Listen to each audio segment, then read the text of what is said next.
दोस्तों, मालती नाम की एक बेहद ही खूबसूरत और कमसीन लड़की होती है, जिसकी उम्र करीब 25 साल की हो चुकी थी। आज मालती रात को अपने बिस्तर पर अकेली लेटी हुई थी और अपने फ़ोन में वो अश्लील वीडियो देख रही होती है। अब दोस्तों, मालती नाम की जो लड़की होती है, वीडियो देखते-देखते इतना उत्तेजित हो जाती है कि वो अब हस्त-मैथुन करना शुरू कर देती है और जिसके बाद वो अपने मुँह से काफ़ी अजीब-अजीब सी आवाज़ें निकालना शुरू हो जाती है। उसके कमरे में काफ़ी अजीब-अजीब सी आवाज़ें गूंजने लगती है। तभी उसके कमरे के बराबर उसका भाई का कमरा होता है। अब उसके भाई की अचानक से नींद खुल जाती है। अब जैसे ही उसका भाई नींद से जागता है और अपने बहन के कमरे के खिड़की से वो अंदर झाँक कर देखता है, तो वाक़ई उसका जो भाई होता है, वो दंग रह जाता है। उसके पैरों तले ज़मीन खिसक जाती है, जिसके बाद उसका भाई कमरे में घुसता है और अपनी बहन से कुछ सवाल करता है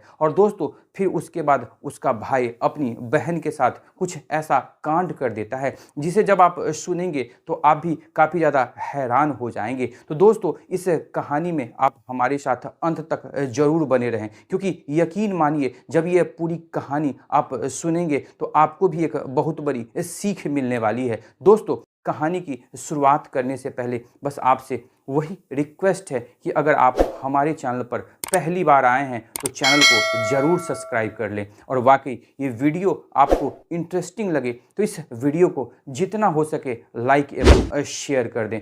दोस्तों, आज की जो ये हमारी सच्ची घटना सामने निकल कर आई है, दरअसल वो बिहार का एक छोटा सा जिला अरवल जिला। दोस्तों, उसी अरवल जिला का रहने वाला एक लड़का जिसका नाम ललन होता है, जिसकी उम्र तकरीबन 30 साल के आसपास होती है। दरअसल ललन और ललन की जो बहन मालती होती है, जिसकी उम्र तकरीबन 25 साल के आसपास हो चुकी थी। दोस्तों, ये दोनों भाई बहन जो होते हैं, इनके माता पिता बचपन में ही इन दोनों को इस दुनिया से छोड़कर चले जाते हैं। उसके बाद जो ललन और मालती के चाचा चाची रहते हैं, बचपन में इन दोनों का देखभाल उनके चाचा चाची ही करते हैं। अब जैसे जैसे ये दोनों भाई बहन बड़े होते हैं, ललन जो होता है अपनी 10वीं तक का ही पढ़ाई पूरी कर पाता है। उसके बाद वो नौकरी में लग जाता है। दरअसल ललन जो होता है, उसकी ये चाहत होती है कि उसकी बहन मालती है वो आगे पढ़ लिख कर पुलिस और प्रशासन में एक बड़ा अफसर बन सके, जिसके कारण ललन अपनी पढ़ाई को छोड़कर अपनी बहन की पढ़ाई के लिए वो नौकरी करके कुछ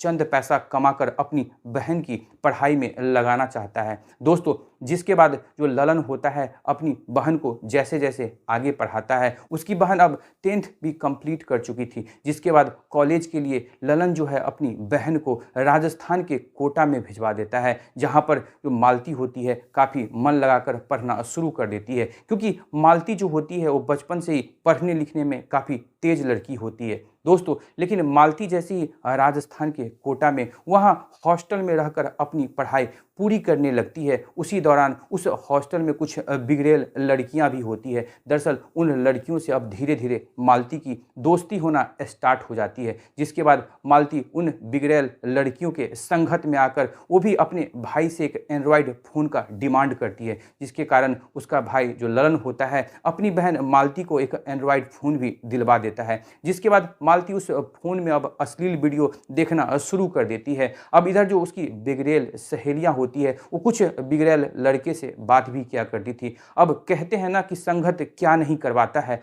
अब मालती भी उस बिगड़ैल अपनी सहेलियों की संगत में आकर वो भी कुछ लड़कों से बातचीत करना शुरू कर देती है। दोस्तों, धीरे धीरे वक्त ऐसे ही बीतते रहता है। अब जो मालती का भाई का सपना रहता है कि मेरी बहन पढ़ लिख कर एक अधिकारी बनेगी, वो सपना भी कहीं ना कहीं धरा का धरा रह जाता है, क्योंकि प्रिया को पढ़ने में मन नहीं लगता था। वो तो हर वक्त अपने मोबाइल में जब भी उसे मौका मिलता था, उस मोबाइल में वो अश्लील वीडियो चलाकर बस उसे ही देखकर वो हस्तमैथुन किया करती थी, अपने आप को शांत किया करती थी।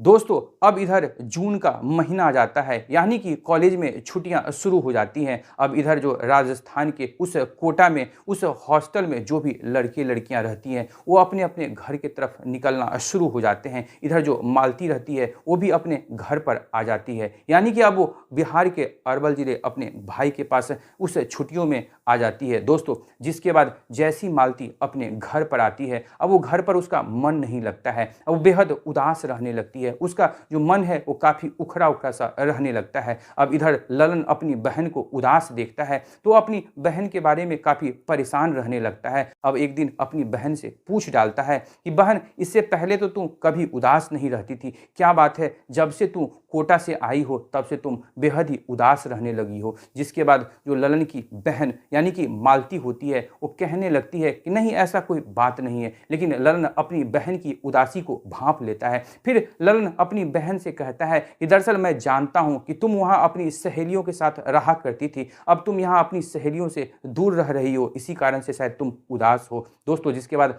ललन अपनी बहन का मन बहलाने के लिए उसे बाजार घुमाने के लिए ले जाता है। अब जितना देर तक वो जो प्रिया रहती है अपने भाई ललन के साथ बाजार घूमती है, तब तक तो उसके चेहरे पर खुशी रहती है। लेकिन जैसे ही वो बाजार घूमकर वापस से फिर अपने घर पर आती है, फिर से उसके चेहरे की जो खुशी रहती है वो गायब हो जाती है, फिर से उसका चेहरा उदास हो जाता है। इस बात को लेकर ललन बेहद ही परेशान रहने लगता है। खैर दोस्तों, ऐसी वक्त बीत रहा होता है, यानी कि ऐसी ही जो कॉलेज की छुट्टी रहती है वो कहीं ना कहीं प्रिया के लिए अपने ही गाँव में अपने भाई के पास उस अरवल जिले में बीत रही होती है। अब एक रात अचानक से 11 बजे जो ललन होता है उसकी नींद खुल जाती है। अब ललन शौच जाने के लिए अपने कमरे से बाहर निकलता है। ठीक उसके कमरे के सामने ही बाजू में उसकी बहन का कमरा होता है। अब जैसे ही उसके कमरे से होकर वो शौच के लिए गुजर रहा होता है, तभी उसकी बहन यानी कि उस मालती के कमरे से कुछ अजीब अजीब सी आवाजें आने लगती है, जिस कारण से ललन जो होता है बेहद ही चौंक जाता है। वो मन में सोचता है कि आखिर मेरे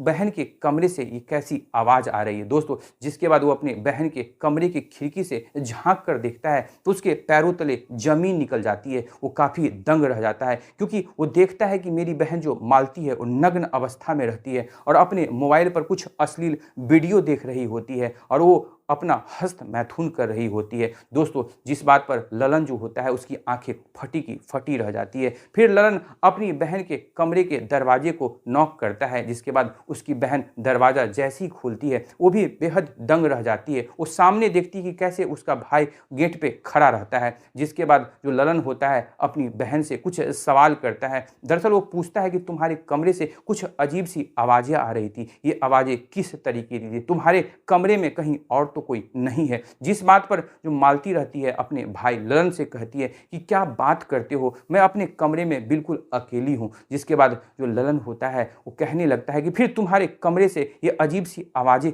कैसी आ रही थी। जिसके बाद जो मालती होती है वो कहने लगती है कि दरअसल मैं अपने फ़ोन पर कुछ वीडियो देख रही थी, हो सकता है कि उसी की आवाज़ कमरे से बाहर जा रही हो। जिसके बाद जो ललन होता है गुस्से में आकर अपनी बहन मालती के हाथ से मोबाइल छीन लेता है और जैसे उस मोबाइल में वो वीडियो देखता है वो काफ़ी दंग रह जाता है। वो देखता है कि कैसे उसकी बहन अपने फ़ोन में अश्लील वीडियो देख रही थी। दोस्तों, जिसके बाद जो ललन होता है अपनी बहन से कहता है कि तुम वहाँ कोटा में जाकर पढ़ाई नहीं करके यही सब काम कर रही थी, तुम आखिर इतना बिगड़ कैसे गई हो। जिसके बाद जो उसकी बहन रहती है उन दोनों में काफ़ी झड़प हो जाती है। अब उसकी बहन भी काफ़ी गुस्सा करने लगती है और कहने लगती है कि मेरे बिगड़ने की वजह तुम ही हो। जिस बात पर ललन जो होता है अपनी बहन को काफ़ी डांट और फटकार लगाते हुए ये कहने लगता है कि तुम्हारे बिगड़ने में मैं जिम्मेवार कैसे हो सकता हूँ। जिसके बाद जो प्रिया होती है अब अपने भाई ललन को ये कहने लगती है कि इसके जिम्मेदार बिल्कुल तुम ही हो। आखिर इस गाँव में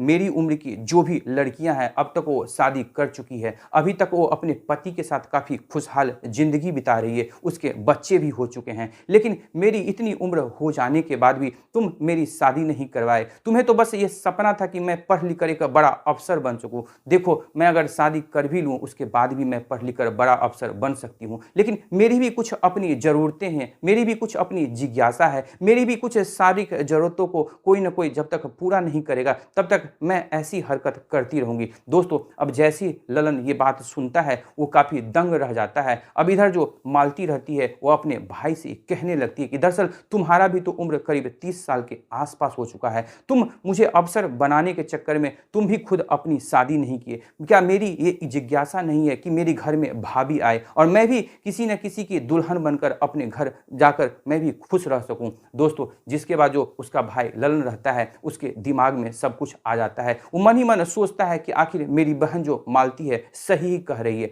जिसके बाद उसका भाई कहता है कि कोई बात नहीं, मैं अभी से तुम्हारे ये लड़का देखना शुरू करता हूँ। फिर उसके बाद ललन अपनी बहन के लिए जी तोड़ रूप से मेहनत करते हुए उसके लिए एक अच्छा लड़का देखना शुरू कर देता है। दोस्तों, कुछ दिन के बाद मालती के लिए एक अच्छा लड़का मिल भी जाता है, जिसके बाद ललन अपनी बहन की शादी उस लड़के से काफ़ी धूमधाम तरीके से कर देता है। और इधर जो ललन होता है वो भी अपनी शादी उसके कुछ महीने बाद ही कर लेता है। दोस्तों, फिर 2 साल के बाद मालती जो होती है पढ़ लिख कर एक बड़ा अफसर बन जाती है। तो दोस्तों, यह थी पूरी कहानी। यह पूरी कहानी सुनाकर हमारा मकसद किसी के भावनाओं को ठेस नहीं पहुंचाना, किसी के दिल को आहत नहीं करना, बल्कि आप सभी को जागरूक करना है कि लोग कैसे अपनी जिज्ञासाओं को पूरी करने के लिए, लोग कैसे अपनी काम वासनाओं को पूरी करने के लिए कैसे कैसे मोड़ को अख्तियार करते हैं। लेकिन यहाँ जो ललन नाम का भाई होता है वो अपनी बहन को एक बड़ा अफसर बनाने के लिए कैसे उसकी शादी में देरी कर देता है, अपनी बहन की उम्र का तकाजा नहीं करता है और उसकी बहन की जो काम वासना होती है, उसकी बहन की जो शारीरिक जरूरत होती है, उस पर उसका भाई ललन ध्यान नहीं दे पाता है। आखिरकार कहीं ना कहीं जो मालती होती है अपने भाई से मजबूरन बस अपनी शरीर की जो काम वासना होता है उसके बारे में अपने भाई को समझाता है और वक्त रहते हुए उसका भाई इस बात को समझ जाता है और सही वक्त पर उस मालती की शादी हो जाती है, जिसके कारण उसका जो भाई रहता है, जिसकी उम्र भी करीब 30 साल हो चुकी थी, वो भी अपना शादी कर लेता है। यानी कि दोनों की जिंदगी दाम्पत्य जीवन में बंध जाती है और दोनों अपने अपने जिंदगी में फिर खुश हो जाते हैं। और आखिरकार जो उसका भाई का सपना होता है कि मेरी बहन पढ़ लिख कर अफसर बने, वो भी सपना कहीं ना कहीं पूरा हो जाता है। तो दोस्तों, इस पूरी कहानी को सुनने के बाद इस कहानी के बारे में आपकी क्या राय है? आप अपनी राय हमारी इस कहानी के कमेंट बॉक्स में जरूर साझा करें। तो दोस्तों, फिर मिलेंगे एक नई कहानी में एक नई सोच के साथ। तब तक आप अपना ख्याल रखें, अपनों का ख्याल रखें, हर संभव दूसरों की जरूर मदद करें, क्योंकि यकीन मानिए जब आप किसी की मदद करिएगा और आपको भी कभी न कभी किसी की जरूरत महसूस होगी तो आपके लिए भी कोई ना कोई जरूर खड़ा रहेगा। तब तक सतर्क रहें, सुरक्षित रहें, हर कदम फूक फूक कर रखें। जय हिंद, जय भारत।